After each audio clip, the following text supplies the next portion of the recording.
अच्छा भाई, अगर आपको याद हो तो हमने डिराक इक्वेशन के सॉल्यूशंस निकाले थे जिनको हमने omega r of zero rest frame में निकाले थे, जिनको हमने ओमेगा आर ऑफ ज़ीरो से डिनोट किया था। और हमने कहा था कि ये काई 1 एंड ज़ीरो हैं जब, और काई 2 एंड ज़ीरो हैं जब आर जो है वो 1 एंड 2 है।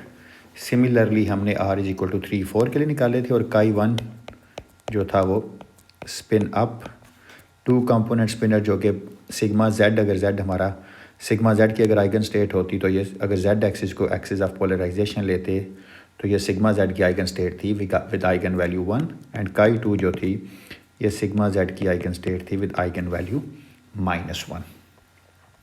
और हमने ये देखा था कि अगर हम ये रोटेशन ऑपरेटर लगा दें, s is equal to e to the power iota by 2 phi and then Pauli matrices dot s in spinors पे, जो कि हमने कहा था कि ये भी जेड एक्सिस के अलॉन्ग पोलराइज्ड हैं, तो हम इसको by using, let me write it, so by using this s we can find these omegas, find it for an arbitrary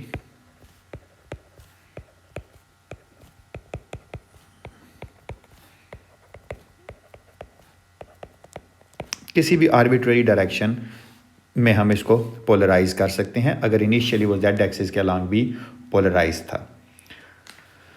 इसका मतलब यह है कि मैं अगर सिग्मा डॉट एस को ओमेगा ऑफ पी वेक्टर पे लगाता हूँ तो ये मेरे पास ओमेगा ऑफ पी वेक्टर देता है। यानी ये सिग्मा डॉट एस की अगर आप देखें तो दोनों तरफ वही रहा है।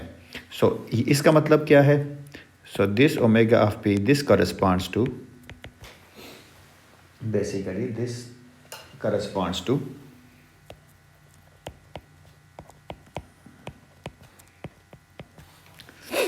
the spinner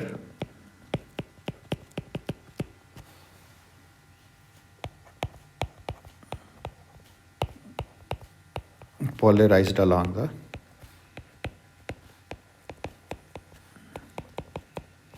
the direction of a unit vector s, यानी ये इस s के अलॉन्ग पोलराइज हो गया है। तो ये हमने ये तो बड़ी ट्रिवियल सी बात है। अच्छा, अब ज़्यादा कन्वीनियंट जो नोटेशन है, हम ये कहते हैं कि हम ये सपोज करते हैं फॉर कन्वीनियंस कि u of p vector and s ये डिनोट करता है एक स्पिनर को, क्योंकि हम ओमेगा आर क्या r 1 2 3 4 लिखते रहते हैं। Let's say that it denote a spinner with जो कि पॉजिटिव एनर्जी है, ठीक है, जिसका मोमेंटम p म्यू है और जिसकी स्पिन जो है वो s म्यू है। यानी ये डिनोट करता है एक स्पिनर को जो कि पॉजिटिव एनर्जी स्पिनर है। कैसे पता चलता है कि ये पॉजिटिव एनर्जी सोल्यूशन है? कि ये सोल्यूशन होगा डिराक इक्वेशन का p/-mc times of alpha beta and u beta, and I can write it as p and s, this is equal to 0।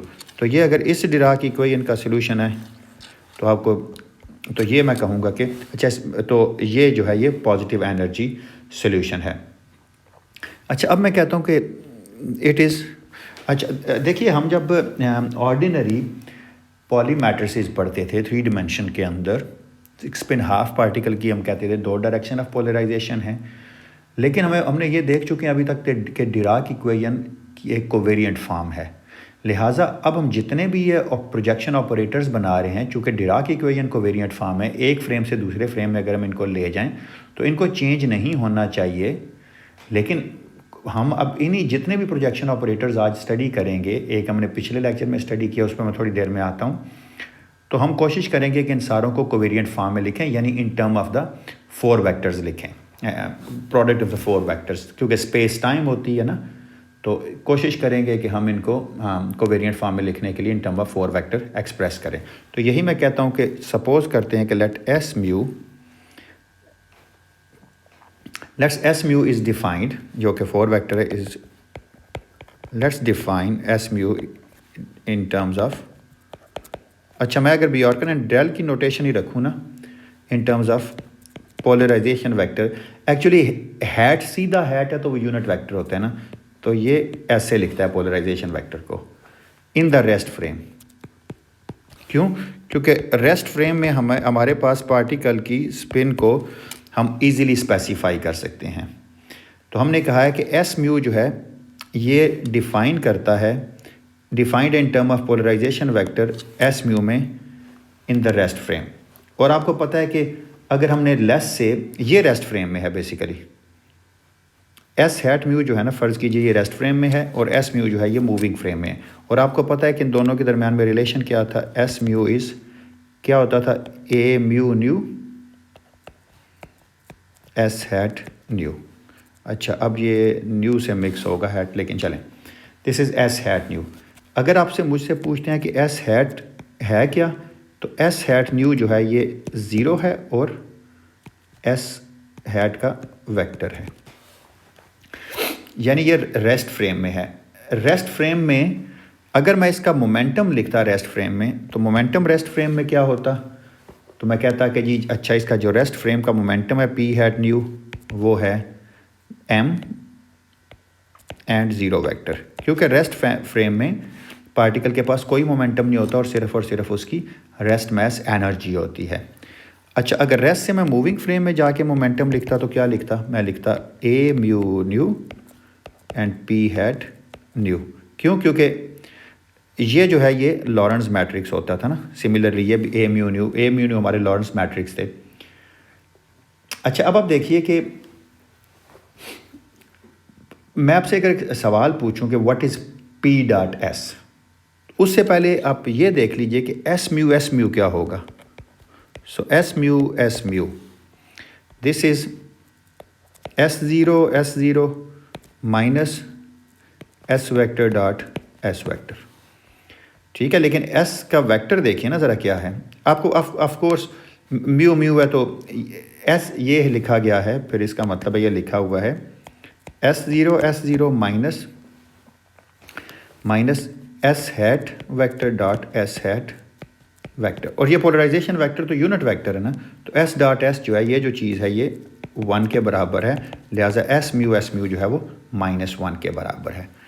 अच्छा अगर मैं पूछूं पी हैट म्यू और एस हैट म्यू किसके बराबर है, तो आप देखें पी हैट का सिर्फ फर्स्ट कंपोनेंट एग्जिस्ट करता है, जबकि एस हैट का 3 कंपोनेंट एग्जिस्ट करते हैं, तो दिस इज़ 0। ये भी क्लियर होगी बात। अच्छा अब हम यहाँ से हम इजीली डिड्यूस कर सकते हैं कि पी डॉट एस क्या होगा, P dot S will be 0 because अगर ये रेस्ट फ्रेम में 0 है because it is a Lawrence scalar, और आपको पता है स्केलर अब अगर आप एक फ्रेम से दूसरे फ्रेम में जाते हैं तो चेंज नहीं होते। तो हमने अभी तक जो किया, हमने ये किया कि हमने एक पॉजिटिव एनर्जी का सोल्यूशन का लिख लिया, जिसको जो किसी भी four momentum P mu spin S mu और पॉजिटिव एनर्जी से रिलेटेड है, तो उसको हमने यूपीएस लिखा है।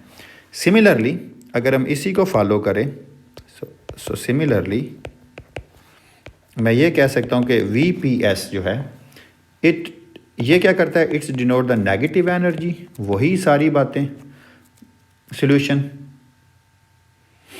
So it denote the negative energy solution with, अगर आपको याद है कि ये नेगेटिव एनर्जी सॉल्यूशंस जो होते थे इनकी जो पोलराइजेशन है वो अपोजिट होती है, तो these are defined as s hat polarisation s है minus s hat in the rest frame. इनमें यह ख़ास बात है कि इनमें माइनस एस हैट आता है, और इनमें अगर आप देखते हैं तो आप क्या होगा इसमें अच्छा ये पहली बात है, सोल्यूशन किसके होंगे, ये सोल्यूशन होंगे डिराक इक्वेशन P/+MC क्योंकि लोअर कंपोनेंट के लिए यहाँ पर एप्सिलॉन आर की वैल्यू -1 हो जाती थी और एक माइनस बाहर वाला इसको प्लस कर देता था into V F P and S is equal to 0। यानी अब मैं ये कह रहा हूँ कि sigma operator dot S vector hat S को अगर आप वी हैट पी और हैट एस पे लगाते तो ये माइनस साइन बाहर देता। ये इंपॉर्टेंट बात है इसमें कि ये बताता है कि ये नेगेटिव पोलराइज्ड है compare to positive energy solution. लिहाजा इन सारी चीज़ों को हम, अच्छा ये बयॉर्कन एंड ड्रेल में भी लिखी हुई हैं चीज़ें, मैं उसी को फॉलो कर रहा हूँ, आप इसको ज़रा वहाँ से भी पढ़िएगा और अगर आपका कोई क्वेश्चन हुआ तो हम इस पर माइक्रोसॉफ्ट टीम पे अपनी एक डिस्कशन भी रख लेंगे। लिहाजा अब यहाँ से मैं ये नतीजा अखज़ कर सकता हूँ कि इन एन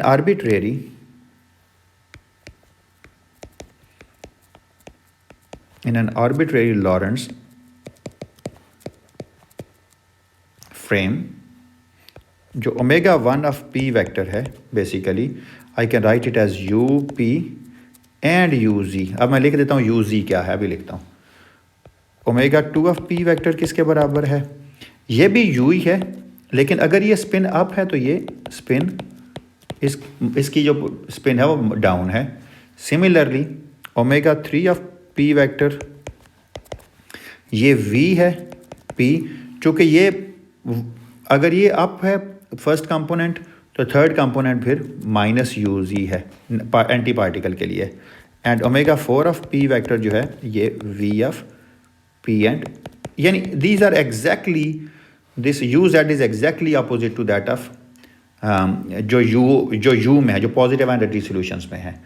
इसमें ये क्या बात है, यू जेड क्या है इसमें, so you Z mu is a 4 vector, क्योंकि ऊपर मैंने एस भी 4 वेक्टर कहा था। In rest frame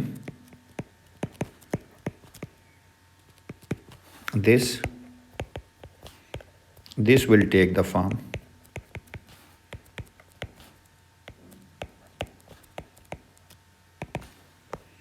rest frame में यू जेड ऑफ म्यू क्या है, अभी मैं इसको आगे यूज़ करने जा रहा हूँ एक चीज़ में। ये है 0 यू जेड वेक्टर और ये हैट यानी पोलराइजेशन। रेस्ट फ्रेम में क्या है 0 0 0 और अगर ये z के अलॉन्ग पोलराइज्ड है, so this is polarised along z axis. तो ये इसका थर्ड कंपोनेंट है स्पेस का, या इसको हम कह सकते हैं z एक्सिस। तो अभी तक हमने क्या किया, अभी तक हमने ये देखा कि पॉजिटिव एनर्जी सॉल्यूशन और नेगेटिव एनर्जी सॉल्यूशन के लिए हम उनके स्पिन्स को और उनके लिए कॉम्पैक्ट नोटेशन को कैसे लिख सकते हैं। हमने ये क्यों किया, ये हम एक ऐसी चीज़ की तरफ हम एक सफ़र करना चाह रहे हैं अब, जो कि हमें काफ़ी यूज़फुल प्रूफ होने लगी आगे जाके। क्यों यूज़फुल मैं कह रहा हूँ प्रूफ होने लगी आगे जाके, हमने ऑलरेडी ये चीज़ देख चुके हैं कि जब हमने लास्ट लेक्चर के अंदर एनर्जी का प्रोजेक्शन ऑपरेटर लिखा था। एनर्जी के प्रोजेक्शन ऑपरेटर में ख़ास बात ये थी कि जब हमारे पास पूरे सॉल्यूशन में 4 कंपोनेंट होते थे, 2 पॉजिटिव एनर्जी के कंपोनेंट होते थे, 2 नेगेटिव एनर्जी कंपोनेंट होते थे। तो हमने क्या किया था, हमने प्रोजेक्शन ऑपरेटर्स लगाया था और हम एक्सट्रैक्ट आउट कर रहे थे पॉजिटिव एनर्जी कंपोनेंट को with the help of lambda plus, और नेगेटिव एनर्जी कंपोनेंट को हम निकाल पा रहे थे वहाँ से लैम्डा माइनस की मदद से। तो ये सबसे बड़ा फ़ायदा था हमारे पास हमें एनर्जी के प्रोजेक्शन ऑपरेटर का।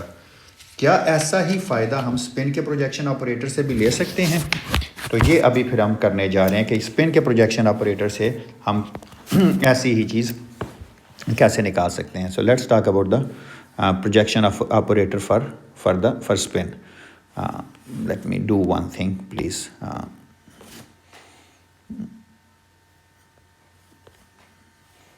So let's do the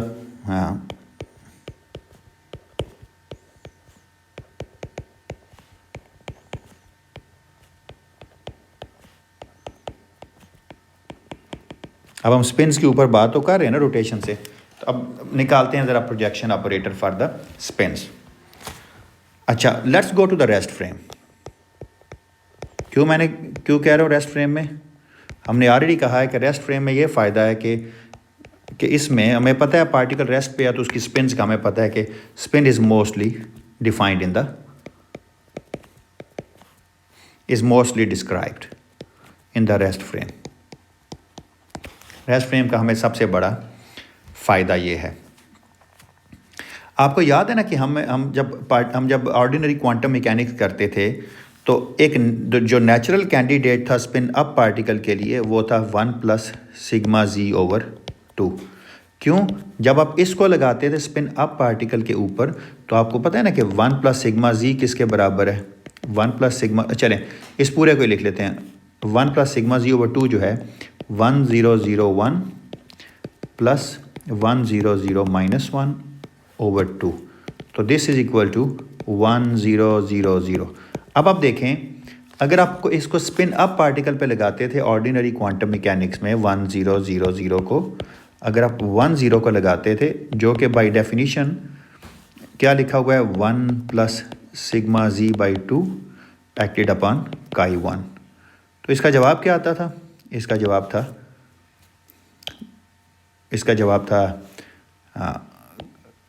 10 यानी chi1 और इसकी आइगन वैल्यू +1 थी।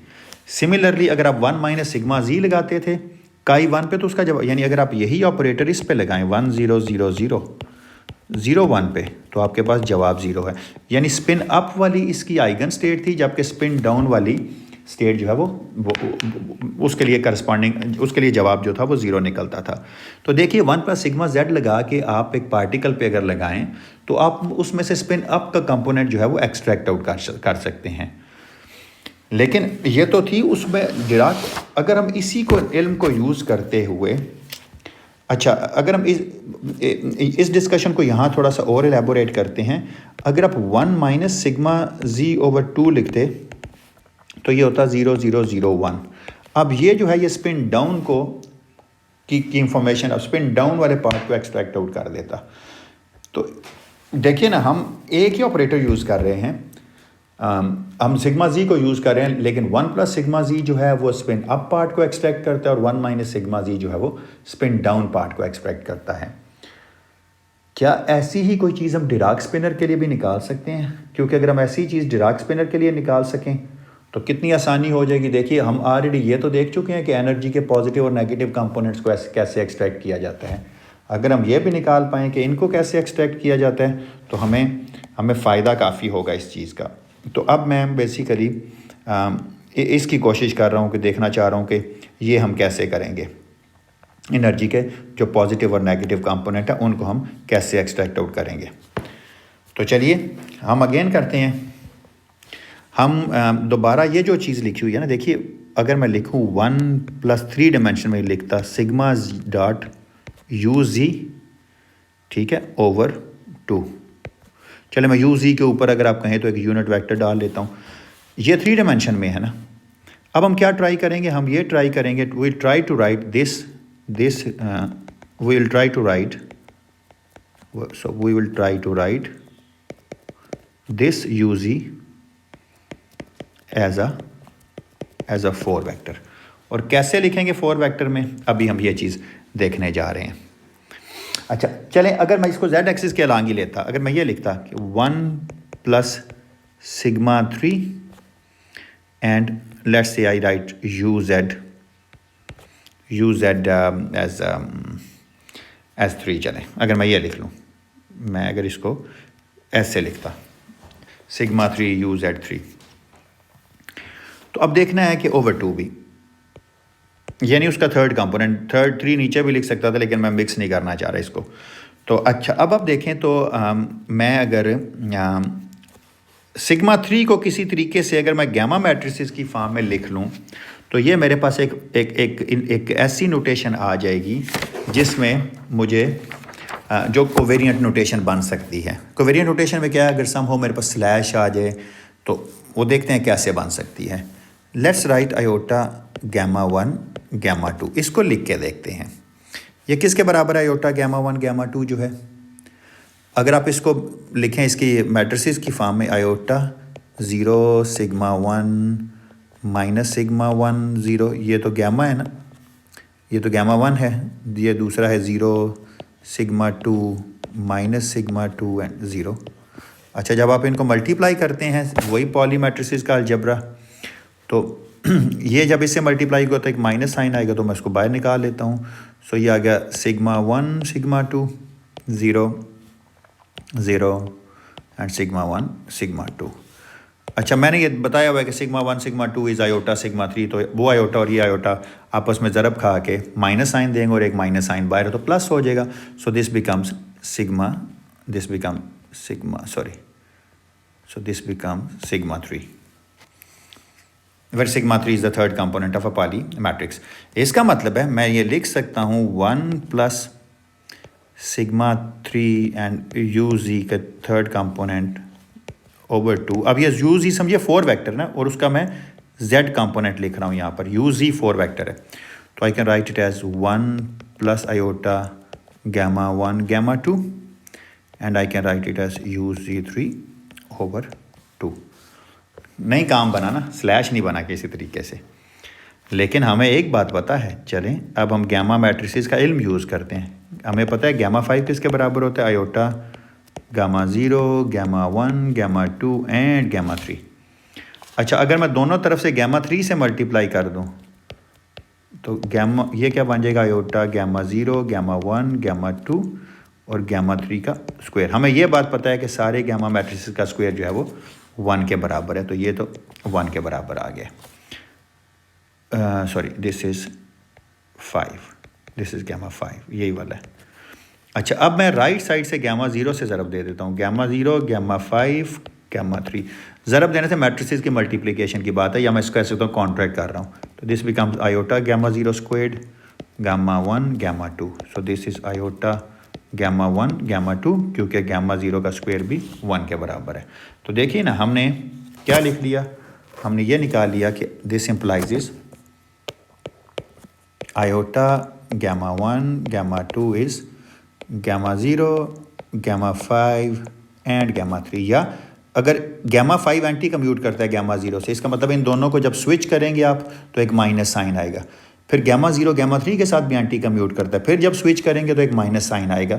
तो this becomes, I can write it as gamma 5 gamma 3 and gamma 0 over 2, because ये दो प्रॉपर्टीज यूज़ की हैं, gamma 0 gamma 5 is equal to 0 और गामा 0 गामा 3, क्योंकि गामा न्यू जो है वो जी म्यू 2 जी म्यू न्यू के बराबर होता है, और अगर म्यू 0 है न्यू 3 है तो जी 0 3, जी सिर्फ डायगनल में एग्जिस्ट करता है, ऑफ डायगनल उसके 0 हैं।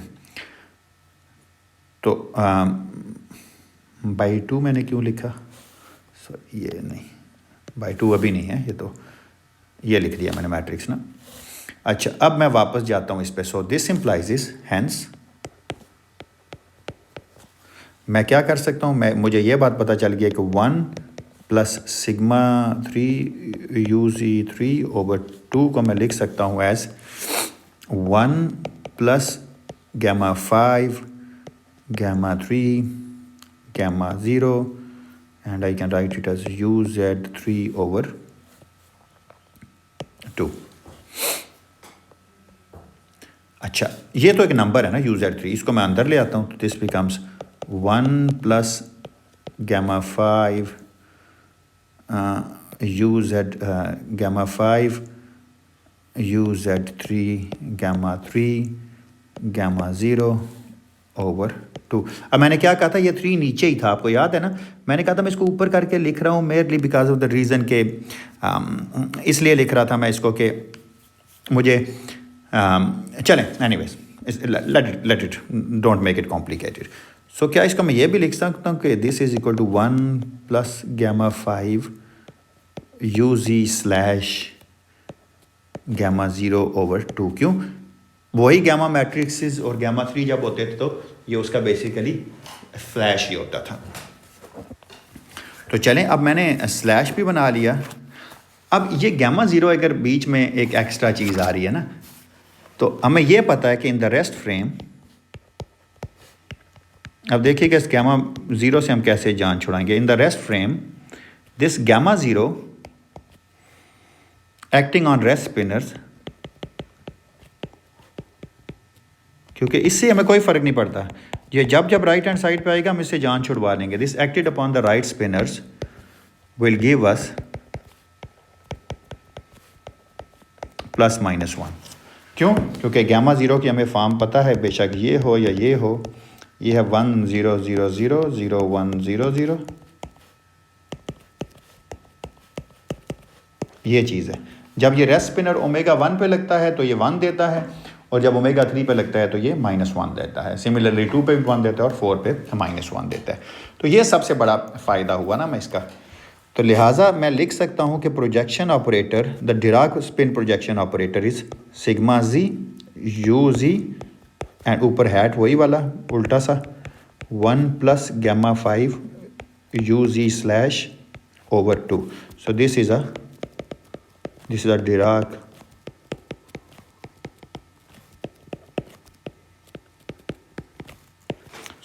Dirac projection operator। अच्छा चलें, ये अगर ये तो है जब रेस्ट में हमने डिफाइन किया। आर्बिट्रेरी स्पिन के लिए क्या था, याद है ना आपको? आर्बिट्रेरी स्पिन के लिए मैंने क्या कहा था कि पी म्यू एस म्यू 0 है इन ऑल फ्रेम्स। तो आर्बिट्रेरी स्पिन एस के लिए अगर मैं इसको लिखना चाहता तो ओमेगा ऑफ एस क्या हो सकता था? Omega of S becomes 1 + gamma 5 s slash over 2 and that's all. ये आर्बिट्रेरी स्पिन के लिए है। जब जेड एक्सिस के अलॉन्ग होगा तो ये है, और अगर किसी आर्बिट्रेरी स्पिन के लिए है तो ये मैंने इसको नीचे लिख दिया है। अच्छा, अब मैं थोड़ी सी इसकी आपको एप्लीकेशन बताता हूँ, उसके बाद आप एक असाइनमेंट दूंगा, वो आपने खुद करनी है, थोड़ा सा काम है। So let's apply this in the rest frame.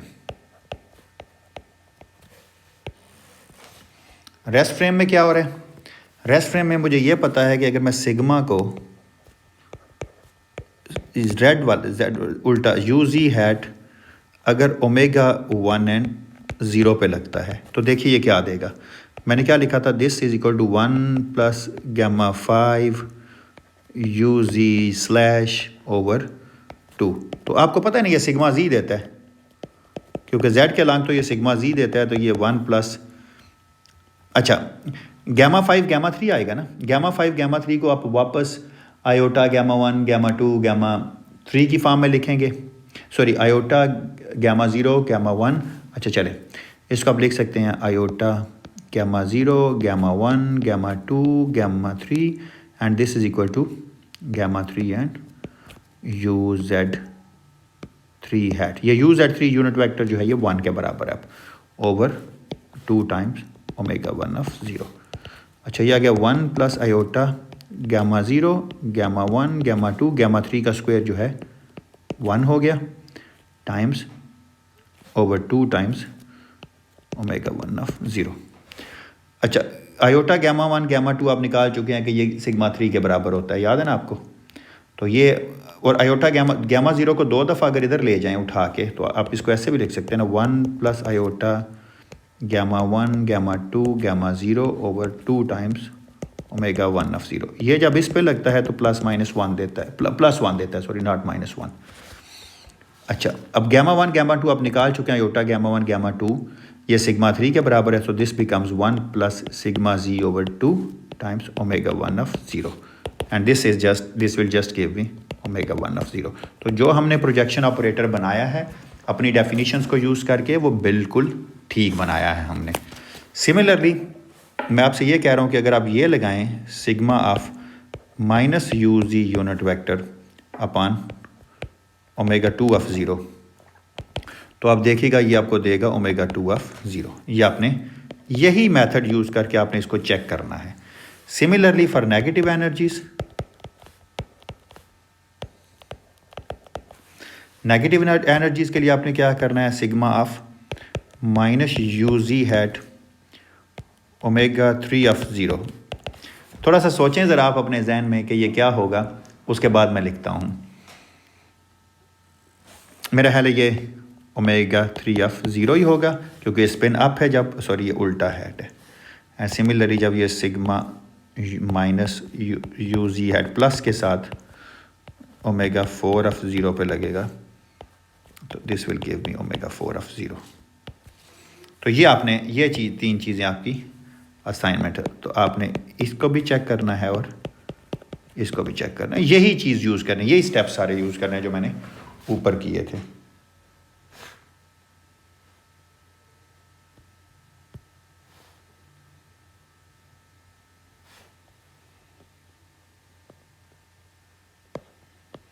यहाँ तक अगर आपका कोई सवाल होगा तो आप फिर माइक्रोसॉफ्ट टीम पे मुझसे पूछ लीजिएगा, अगर आप समझते हैं कि आपका कोई भी यहाँ पर क्वेश्चन हुआ तो।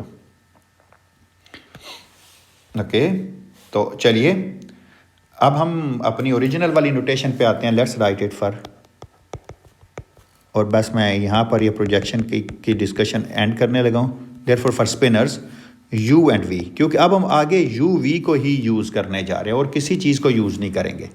तो for spinor U and V, sigma U G when acted upon U of P and you G, it is the eigenstate of it, p and uz.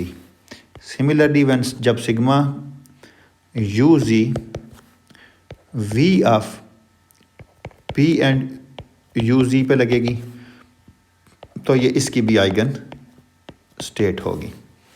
लेकिन जब यही projection operator sigma minus uz, अगर यानी spin down वाला अगर you spin up वाले पे लगेगा या पॉजिटिव एनर्जी वाले पे या नेगेटिव एनर्जी वाले पे, डजंट मैटर, इसका जवाब हमेशा ज़ीरो ही होगा। अच्छा, सिमिलरली अगर आप, चूँकि ये कोवेरिएंट फॉर्म में है तो आप इससे ये भी लिख सकते हैं, आप इसे यूज़, ये तो जेड एक्सिस के लॉन्ग था। Similarly you can right, so you can right, so all these relations for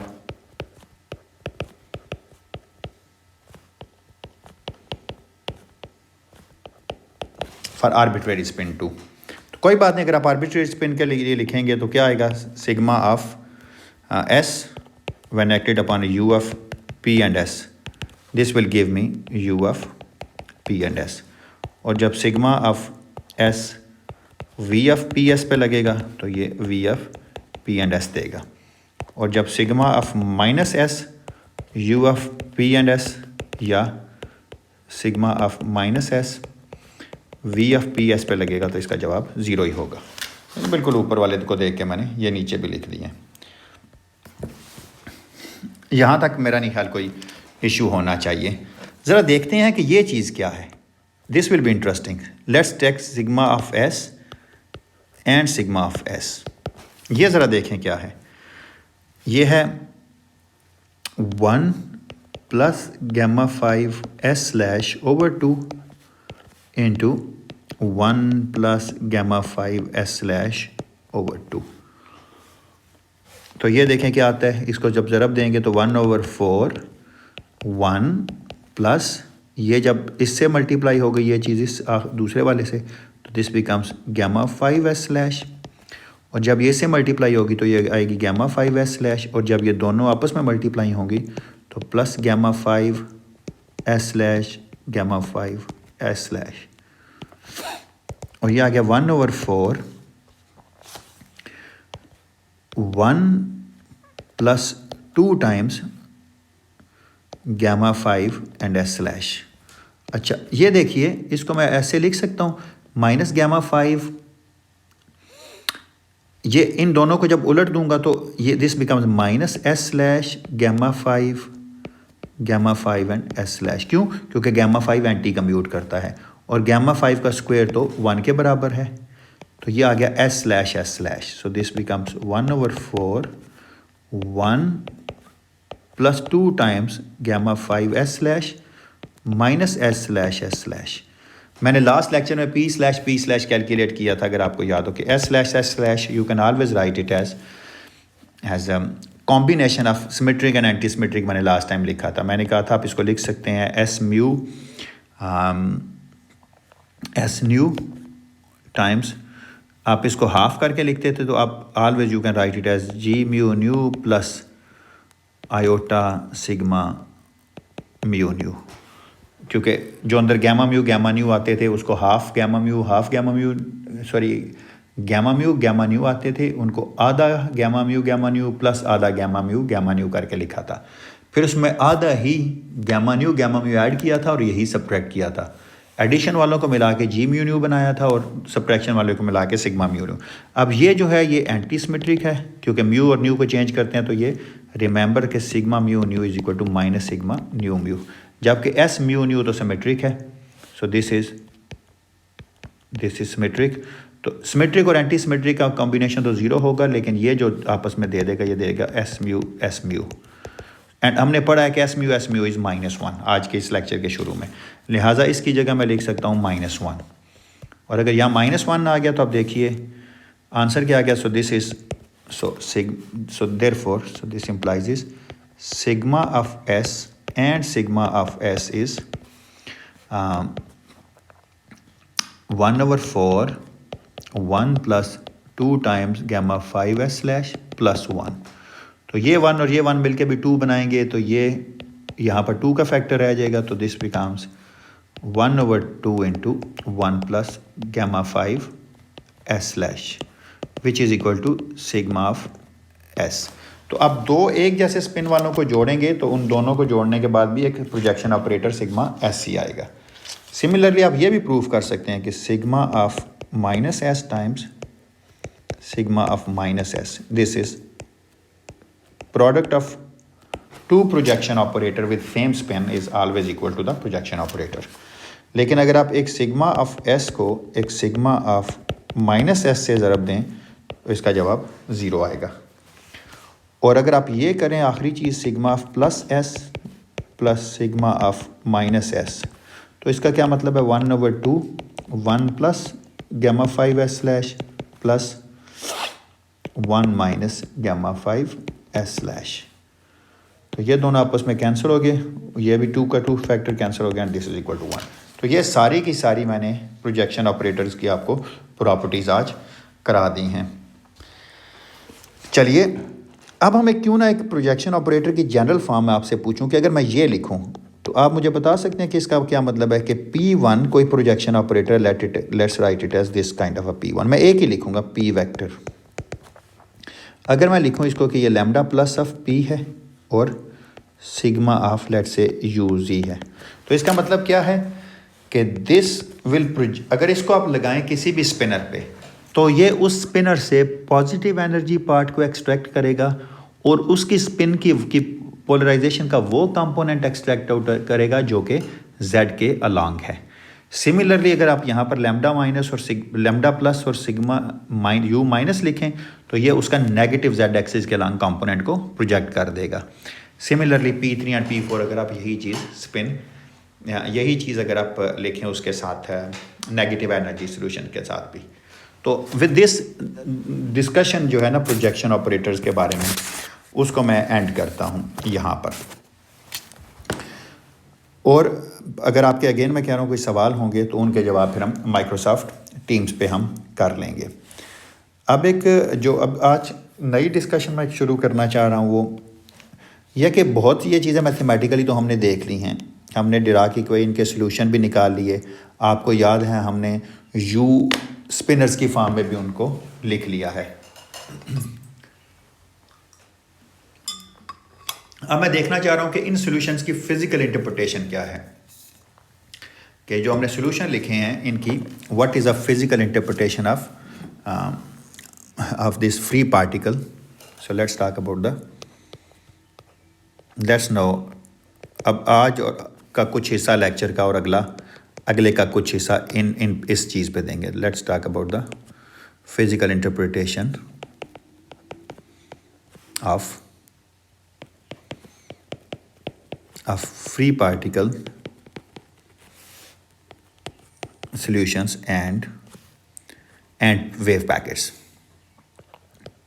अब देखिएगा यहाँ से हम एक कितनी खूबसूरत चीज़ निकालेंगे आज। तो अब हम इस चीज़ की बात करने जा रहे हैं।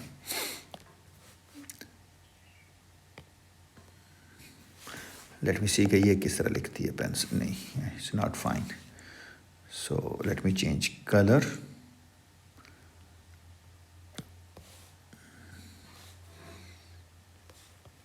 ओके, चलिए हम स्टार्ट करते हैं। हम सबसे पहले ये कहते हैं कि लेट्स सपोज आसान तरीन चीज़ करते हैं। लेट्स सपोज दैट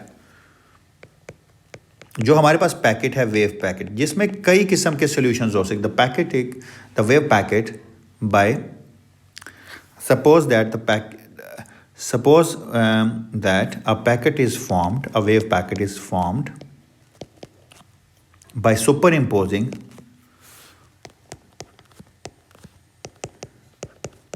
आपको पता है ना वेव पैकेट क्या होता है, इसमें कई तरह की वेव्स जो हैं वो सुपर इम्पोज होती हैं।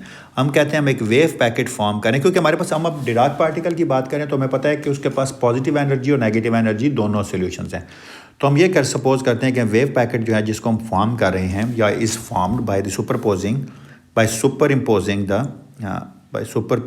इम्पोजिंग नहीं कहना चाहिए, बाय सुपर, ये सुपर पोजिशन वाला लफ्ज़ है। So by superposing the positive energy solutions only.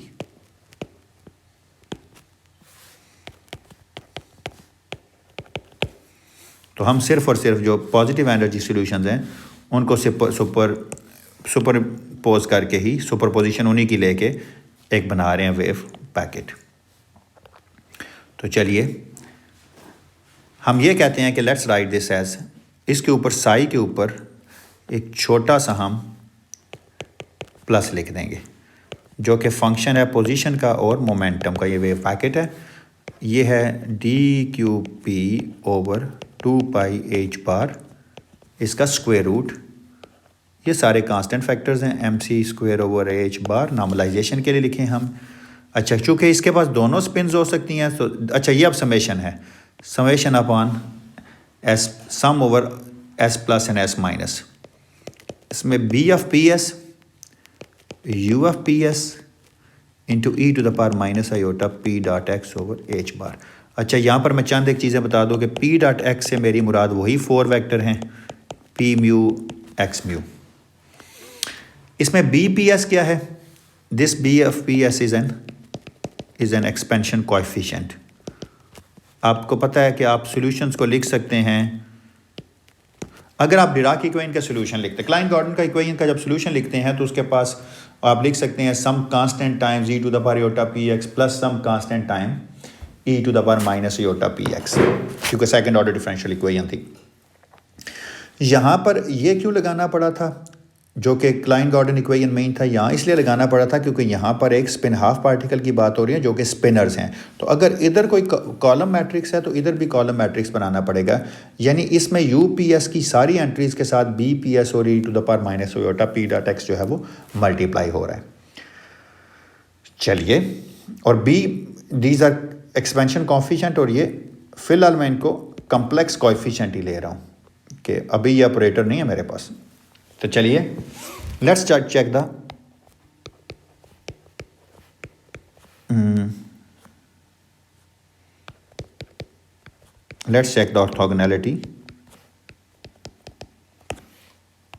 Orthogonality relation हम चेक करते हैं। ऑर्थोगोनैलिटी रिलेशन क्या है मेरे पास, d cube x psi plus का dagger x and t psi of x and t, ये ऑर्थोगोनैलिटी रिलेशन है ना। तो चलिए इसको चेक करते हैं। अच्छा यार, मैं क्यों बार बार ये लिखता रहूँ इतनी लंबी चौड़ी चीज़ ये वाली, क्यों ना मैं इसके लिए कॉम्पैक्ट नोटेशन बना लूँ डी ऑफ पी टिल्डा, ताकि बार बार इतनी लंबी चीज़ मुझे ना लिखनी पड़े ना। तो मैं इसको लिख लेता हूँ एज, ये d3x तो मेरे पास है ही है, जो कि देखिए मैंने ऑर्थोगोनैलिटी रिलेशन लिखा by integrating it on all space. अच्छा ये जो ब्रैकेट के अंदर है ये प्लस साइन है, और जो बाय डैगर लगा हुआ बगैर ब्रैकेट के वो डैगर साइन है। तो डैगर मैं कोशिश करूँगा ज़रा उसका एक लेंथ ज़रा ज़्यादा बनाऊँ। तो this is D p tilde prime, ठीक है। अब दो समेशंस लिखनी है मुझे, summation upon plus minus s, summation upon plus minus s prime. तो मैंने दो समेशन भी लिख दी हैं। अच्छा इसमें क्या है, इसमें मैं लिख सकता हूँ बी स्टार पी एस और B of P prime and S prime, ये होगी बात।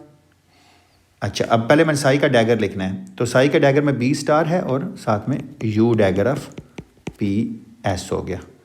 सिमिलरली साई में क्या है, साई में है u of p prime s prime and e to the power iota p minus p prime x over, अच्छा डॉट डालूँ या ना डालूँ, आप अंडरस्टूड है, ओवर h बार। तो चलिए अब हम थोड़ा सा इसमें अपना पुराना इल्म इस्तेमाल करेंगे जो हमने ऑलरेडी सीखा हुआ है। अब ये देखिए कि हम e to the power iota p minus p prime into x over H bar मैंने लिख रहा, वो बाद में लिख लेंगे जब। इसको क्या लिख सकता हूँ मैं, e to the power iota e minus e prime into T times e to the power minus iota p minus p prime x। क्यों? क्योंकि ये 4 वेक्टर थे ना, तो 4 में 0 और 3 कंपोनेंट अलग अलग किए हैं मैंने।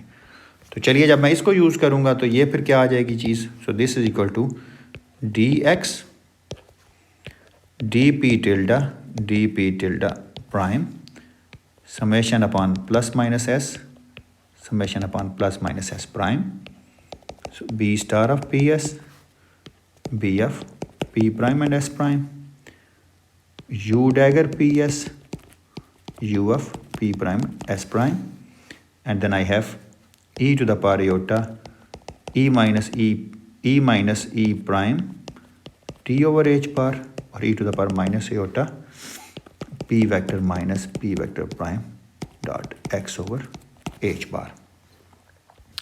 अच्छा, अब आपने ये चीज़ तो पढ़ी हुई है कि अगर मैं यूज़ करूँ डी क्यू पी को, अगर मैं ये चीज़ लिखता कि सिर्फ d q p over 2 pi cube h bar, so अगर मैं लिखूँ d q p e to the power minus iota p vector minus p vector prime dot x vector over H bar, ये हम कई दफ़ा देख चुके हैं कि ये तो 2 पाई एच बार क्यूब, क्योंकि यहाँ पर एच बार भी है, into delta cube of P vector minus p vector prime के बराबर है।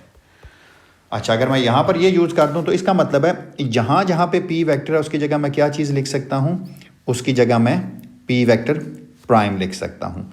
अच्छा, अब अगर देखिए अगर p वेक्टर प्राइम के बराबर हो जाए तो मुझे पता है पार्टिकल अगर ऑन मास चल है, दोनों का मास सेम है, सो दिस इम्प्लाइज इज जो उनकी एनर्जी हैं वो भी आपस में बराबर हो जाएंगी।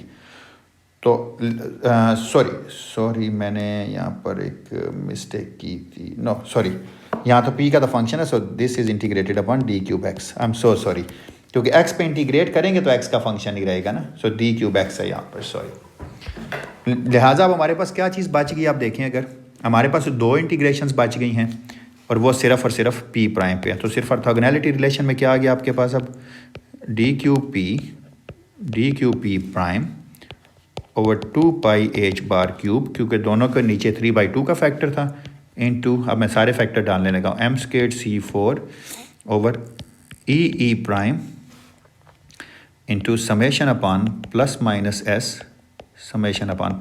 s prime, and I have b star ps and then I have b of ps p prime s prime, and then u dagger ps and u of p prime s prime into 2 pi h bar cube delta cube of p vector minus p vector prime into e to the power e minus e prime t over h bar।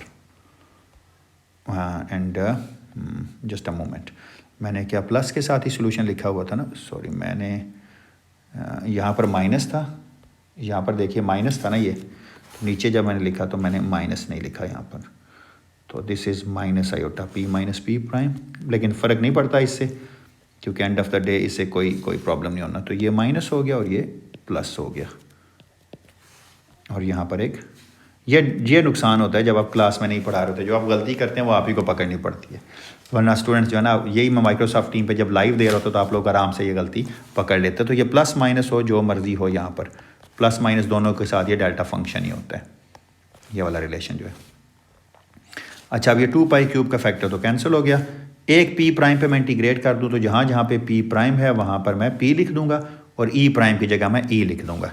तो देखिए ये relation जो है ये आसान होके देखें, यहाँ पर e और e प्राइम बराबर हो जाएंगे तो e स्क्वायर्ड हो जाएगा तो स्क्वायर रूट में ख़त्म कर दूंगा, तो ये रिलेशन क्या आ गया, d cube P mc squared over e, then I have summation upon plus minus s, summation upon plus minus s prime b star of ps and b of p prime and s prime into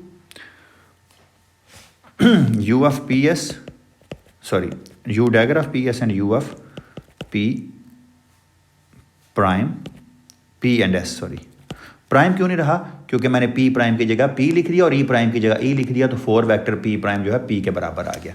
अब हमने ये चीज़ तो पढ़ी हुई है कि ये किसके बराबर है, u डैगर u, जब इनके मोमेंटा सेम होते हैं। अच्छा, यहाँ प्राइम s प्राइम अभी है, तो इसकी by definition this is equal to e over M C squared s, sorry delta Kronecker delta s prime इसके बराबर है। तो इसका मतलब है इस समेशन में वही s प्राइम की वैल्यूज एग्जिस्ट करेंगी जो कि s के बराबर हैं। तो इसका आंसर आ गया। So this becomes d cube p m C squared over e, तो ये है, into summation upon plus minus s, summation upon plus minus s prime b star of P s b of P s prime e over M C squared delta s prime. ये और ये तो आपस में cancel हो गए। Delta s prime जो है ये क्रॉनिकल डेल्टा है, मैं इसको ज़रा साफ करके लिख दूँ क्योंकि ये इंपॉर्टेंट चीज़ है।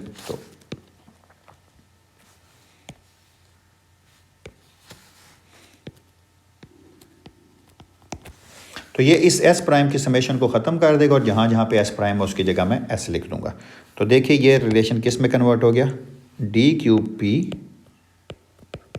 सम over all values of plus minus s and b star of P S and b of P s. तो ये क्या बन गई, अब आप देखें आपके पास चीज़। So this becomes d cube of p summation upon plus minus s b F p s का mod squared,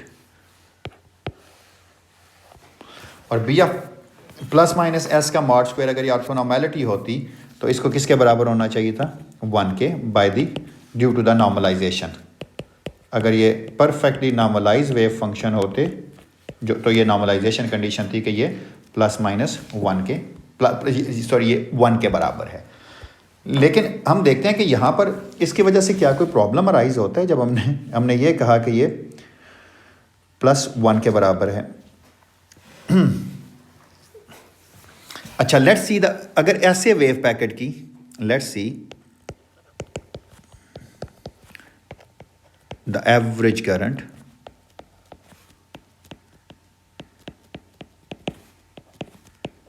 for such a wave packet, यानी जिसको हमने सिर्फ और सिर्फ पॉजिटिव एनर्जी का सॉल्यूशन लिया है, उस वेव पैकेट के लिए ज़रा हम देखते हैं कि एवरेज करंट क्या निकलती है। यानी इसका मतलब क्या है, ये अब कैसे निकाल सकते हैं average current, bye calculating the expectation value of, so bye calculating the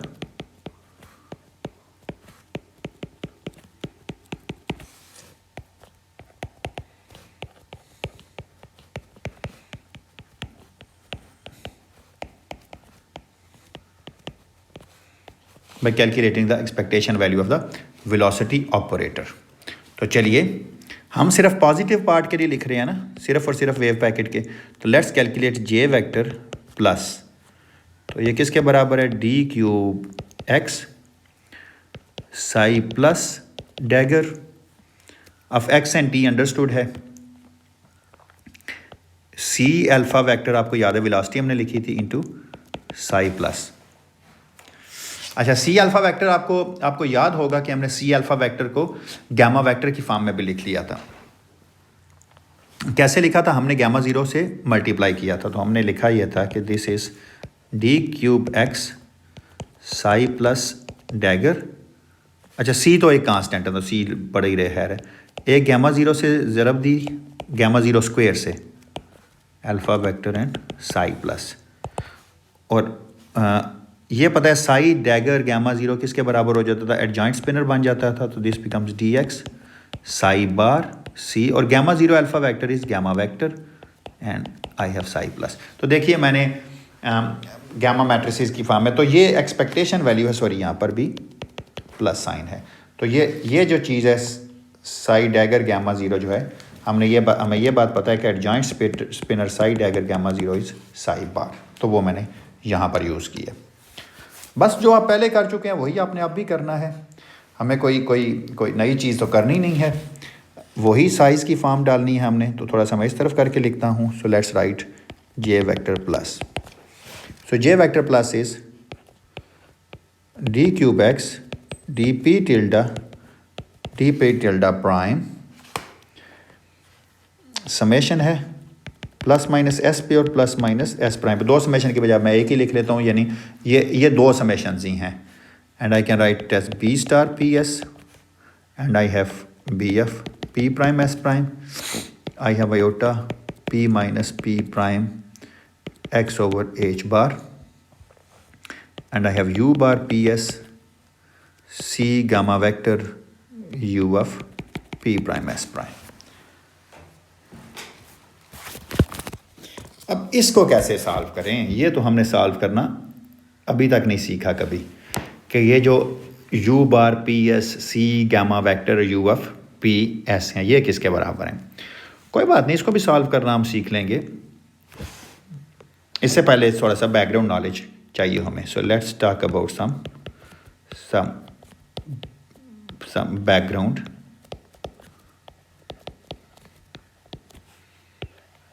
knowledge. एक वो बैकग्राउंड नॉलेज क्या है, वो ये है कि अगर मैं आपसे कहूं कि लेट्स से कि psi one of x and Sai two of x, these are any two solutions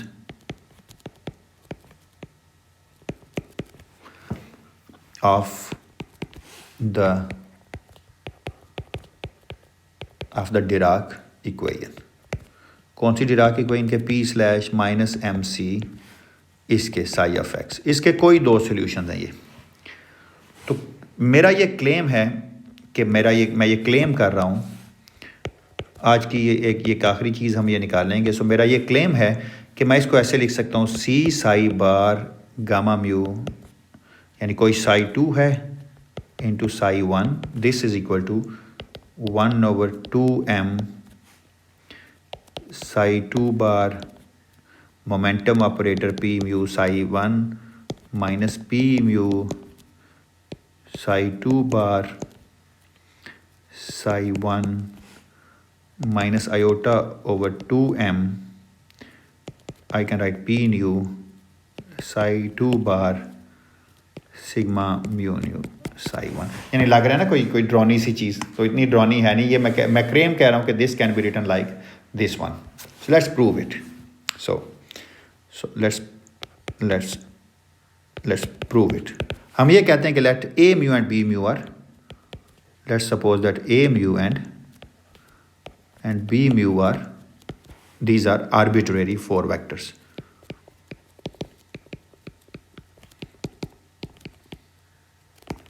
कोई से दो फोर वेक्टर्स हैं। अच्छा, अगर आप में से मैं पूछूं कि आप ऐसे कैसे लिख सकते हैं a स्लैश b स्लैश को, तो आप मुझे कहेंगे कि आप लिख सकते हैं, इसमें क्या बात है भाई, हम इसको ऐसे लिख सकते हैं कि ये a mu b nu and this is equal to gamma mu and gamma nu, इसके बराबर है। तो हम इसको ऐसे भी लिख सकते हैं a mu b nu and this is equal to half gamma nu plus gamma new.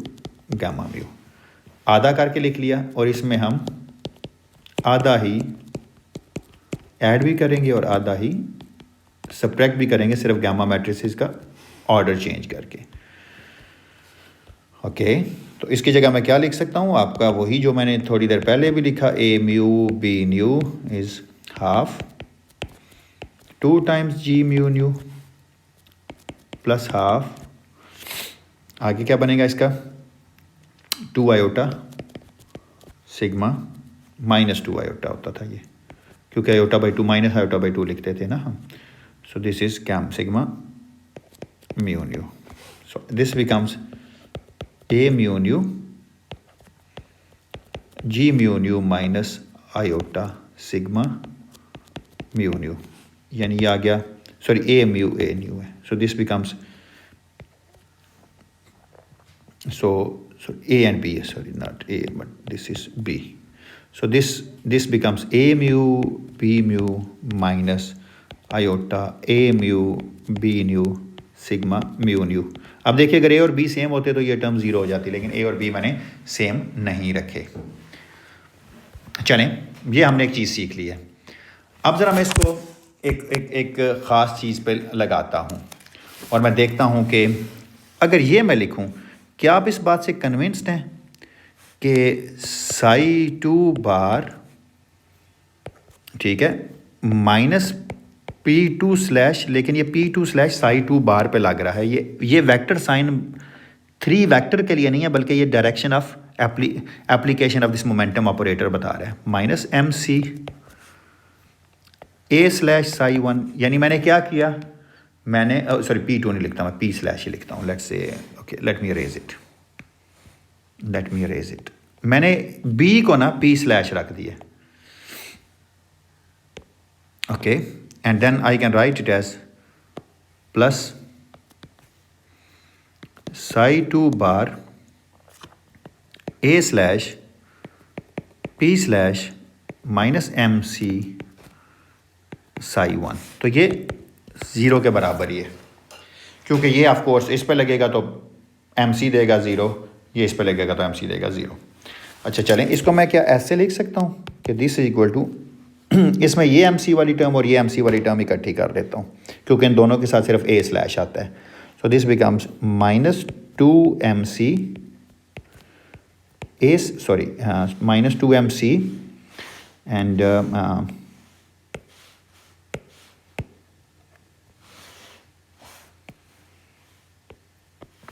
Sai 2 bar A slash Sai 1 plus psi 2 bar minus P slash जो इस पे लग रहा है into A slash plus A slash into P slash, और ये P slash जो है ये इस पे लग रहा है, यानी इस पे मैं लिख, ये इस तरफ लग रहा है. ओके, अब आपको तो याद है कि ये चलें, पहली टर्म तो उसी तरह, ये पहली टर्म को तो मैं नहीं कुछ भी कहता. Minus 2MC Sai 2 bar A slash Sai 1, ये तो उसी तरह है. अब देखिए ना, A स्लैश B स्लैश आपने ये तो निकाला है ना, A स्लैश B स्लैश को आप ऐसे लिख सकते हैं, तो वही प्रॉपर्टी मैं यहाँ यूज़ कर दूंगा. सो दिस बिकम्स, देखिएगा ज़रा, सो this become Sai 2 bar A mu P mu vector, ठीक है, A स्लैश B स्लैश इसकी जगह लगा रहा हूँ, minus iota A mu P new, इस तरफ लग रहा है sigma mu new.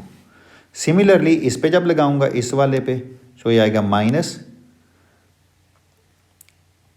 P mu vector, लेकिन इस पे लग रहा है अब ये इंटू A म्यू जमा iota P mu vector A nu vector और सिग्मा म्यू न्यू, एंड और इधर आ गया साई 1. अच्छा, this is for arbitrary vector. So this is for N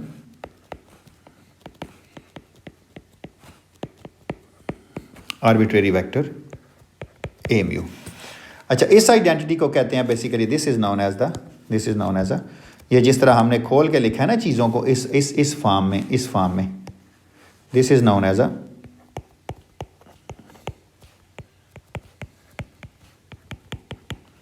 तो गॉर्डन आइडेंटिटी आपको psi 2 bar gamma mu psi 1 से लेके जाती है सिग्मा म्यू न्यू में, तो उसमें 2 टर्म्स आती हैं. So this is known as a Gordon identity. चलिए, इस गॉर्डन आइडेंटिटी को अगर हम यूज़ करें JI प्लस में, तो हम देखेंगे कि यहाँ से क्या चीज़ निकलती है. अगर मैं J प्लस पे कैलकुलेट करता हूँ और मैं कोई एक ith कंपोनेंट ले लूँगा और जब मैं उसका आयत कंपोनेंट ले लूँगा तो उस आयत कंपोनेंट को यूज़ करके मैं ए स्लैश तो मेरे पास है नहीं उसमें तो एक ही वेक्टर है मेरे पास। ए स्लैश की जगह मैं बताता हूँ मेरे पास क्या चीज़ है। मेरे पास ए स्लैश के लिए के करस्पॉन्डिंग सिर्फ और सिर्फ गैमा आई है, क्योंकि आपको पता है ना जे प्लस हमने अभी क्या लिखा है, हमने लिखा है जे प्लस की ये फॉर्म, जे प्लस हमारे पास ये चीज़ है, ये वाली चीज़, और इसमें सिर्फ और सिर्फ ये चीज़ है हमारे पास यू बार। तो हमारे पास एक चीज़ थी u bar of P and s c times gamma vector u of P and s. तो गॉर्डन आइडेंटिटी हमारी हेल्प करेगी। देखिए हमने कहाँ से गॉर्डन आइडेंटिटी को लिखा था, हमने ये यूज़ की थी ना, ये this is basically the Gordon identity, कि आप गैमा मैट्रिक्स से आप पी म्यू पी न्यू की फॉर्म में यूजिंग डिराक इक्वेशन और सिग्मा म्यू न्यू की फॉर्म में जा सकते हैं। So this is known as the Gordon identity. तो इस गॉर्डन आइडेंटिटी को यूज़ करके हम u bar c gamma vector को लिखेंगे। अच्छा चलें, मैं सिर्फ एक कंपोनेंट ले लूँगा गैमा आई, और अगर इसको मैं गैमा आई लूँ, यानी मैं ये कह रहा हूँ कि मैं कोई एक कंपोनेंट लूँगा गैमा आई, तो यहाँ पर इस आइडेंटिटी को यूज़ करूँगा। सो यूजिंग लेट मी, एक्चुअली मुझे आइडिया नहीं है कि यहाँ पर मैं क्या यहाँ से कॉपी कर सकता हूँ या नहीं कर सकता ना, तो इसलिए मुझे दोबारा सारा कुछ लिखना पड़ता है। ये आइडेंटिटी जो है ना, आई एम नॉट श्योर कि मैं इसको कॉपी कर सकता हूँ या, लेट्स सी।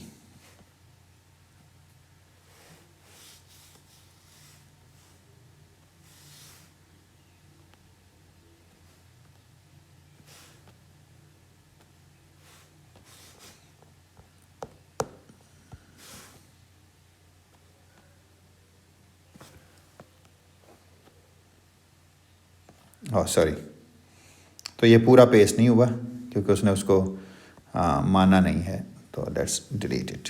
अब मैंने चाहिए ये भी डिलीट कर देता हूँ मैं, it becomes messy you know, so let me erase it.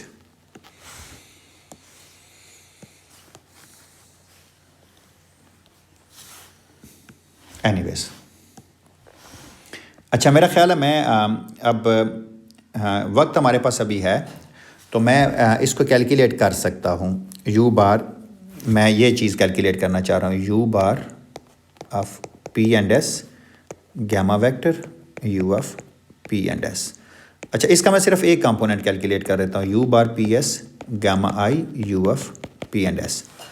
और मुझे पता है कि मैंने अभी थोड़ी देर पहले ही सीखा है कि गॉर्डन आइडेंटिटी मैंने लिखी थी psi two bar gamma i gamma mu psi one, this thing is equal to, मैंने जो अभी गॉर्डन आइडेंटिटी जो मैं ऊपर से कॉपी पेस्ट करने की एक मैंने नाकाम कोशिश की है, तो वो ये थी।